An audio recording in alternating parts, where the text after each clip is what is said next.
Father Carney, Father Becker, Reverend Fathers, and finally, my dear brothers. Father Greg Schaefer was ordained to the priesthood in May of 1994, and 2 years later, he was conversing with the auxiliary bishop of St. Paul in Minneapolis. Father Greg was casually asked to serve for 3 years in Venezuela. After choking on his cheeseburger, asking to be sent to a different location in South America, and suggesting a different priest to take his place, Father Greg submitted to the will of God to be a missionary priest in Venezuela. It is amazing to think about, but in December, he will be celebrating 22 years of service for the people in Venezuela in our Archdiocesan Mission Parish of Jesucristo Resucitado. In a letter I received from Father Greg, he said, "I do not think of my ministry here as heroic or anything more than being obedient to what the bishop asks and trying to do the best one can wherever he serves." You'll rarely find Father Greg in his office at the parish. With over 60,000 people in his parish bounds, he finds himself out in the neighborhoods administering the sacraments and visiting people in their homes. By the way, there's only one other priest down there serving with him. Every weekend there are 2 masses said in the church, and the 6 other masses or word services are him literally going out to the neighborhoods and meeting the people where they're at. As many of you know, Venezuela is going through an extremely difficult time.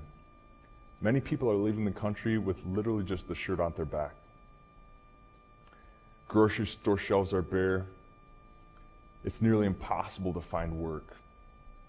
If you're lucky enough to find a job, it takes you work 8 hours a day for 10 days to buy 1 chicken to feed a family. So, Father Greg said, "It's not easy for a person to believe in an all-loving God when their family members are dying of starvation, which is part of our reality today." Just think about that. This is also prevalent down there in Venezuela. This has created a very challenging environment to preach the gospel. There is such a culture of revenge and hatred that he is fighting against. What do you say at a funeral of a gang leader? How do you console a family whose teenage boy was brutally murdered in an act of violence? Father Greg has gradually changed this mentality of revenge and violence to that of one that finds ways to respond to Jesus' call to love God and to love neighbor. Despite all this, Father Greg considers it a great joy to serve the poor in Venezuela. Is that people come to the sacraments with a real need for God's peace and help. They have a real dependence on God to get them through each day. They come to God with hope. That is why Father Greg has made it his top priority to give the people Jesus, no matter the cost. He works long hours a day. Transportation is a nightmare. You think Rome is bad? Try Venezuela. He has very little food to eat himself. He's been robbed. The rectory is frequently broken into. Yet he makes the choice to radiate Christ's joy and love. It's a choice. Lastly, Father Greg is a man of prayer. He knows that prayer is an essential part for him to do his job. One of the best pieces of advice he received while he was a seminarian was to say his prayers and to love his people.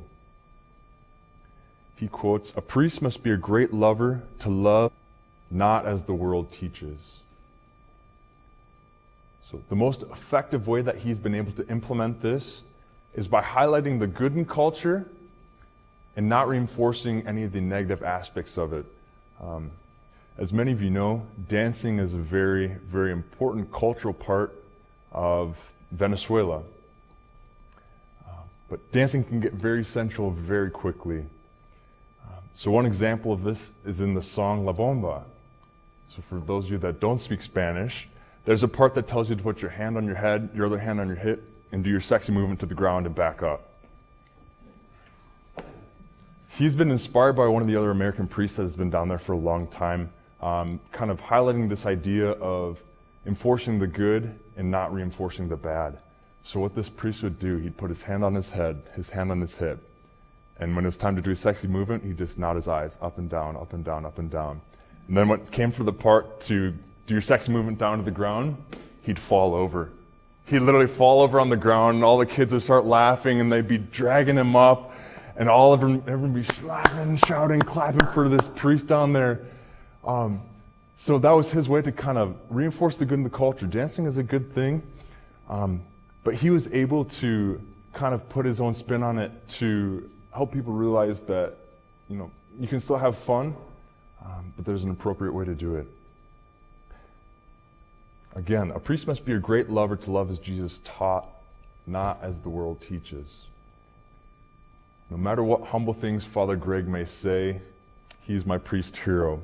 He makes a total gift of himself each and every day. I love Father Greg Schaefer. Jesucristo, ahora y siempre. Praise be Jesus Christ.